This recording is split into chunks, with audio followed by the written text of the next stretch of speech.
C'est d'abord cette petite finale qui s'est jouée sous un soleil de plomb entre l'Académie Arsif de Fria et celle d'Afrique Football Elite. Les Maliens ont dominé les Guinéens au terme du temps réglementaire. L'autre affiche tant attendue a vu les Sénégalais de Dar Salam sortir victorieux à l'issue des tirs au but. Tout ce qui est fort est au Lion de la Teranga ces derniers temps, réitère ce joueur.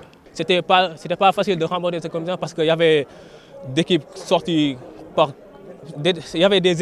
de grands pays. Il y avait la Mali, la Guinée et la Libéria.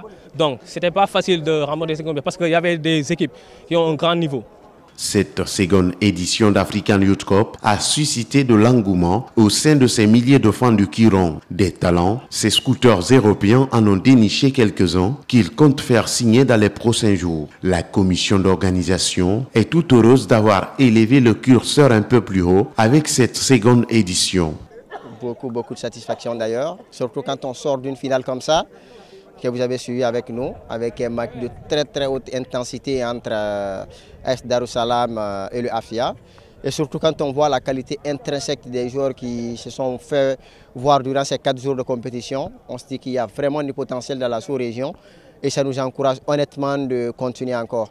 Académie Afrique Football Elite de l'ancien international sénégalais a honoré sa participation à ce tournoi en s'offrant la 3e place de la compétition. Le niveau élevé des jeunes joueurs n'a pas sauté aux yeux des observateurs. Djomonsi Camara a en toute logique été épaté par les jeunes ayant pris part au tournoi. On peut retenir déjà la superbe organisation. C'est pas facile d'organiser des tournois internationaux de ce niveau-là sur le continent et je pense que l'organisation est déjà à mettre en lumière.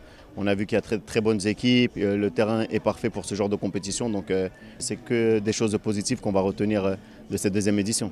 Les organisateurs sont désormais tentés à l'idée d'élargir l'indice de la participation à des académies désireuses. Vainqueur de la première édition, le Afia a cédé son fauteuil de champion en titre à l'Académie Dar Salam. Présents en Guinée durant 4 jours, les recruteurs ont magnifié la qualité de l'organisation de ce tournoi de détection.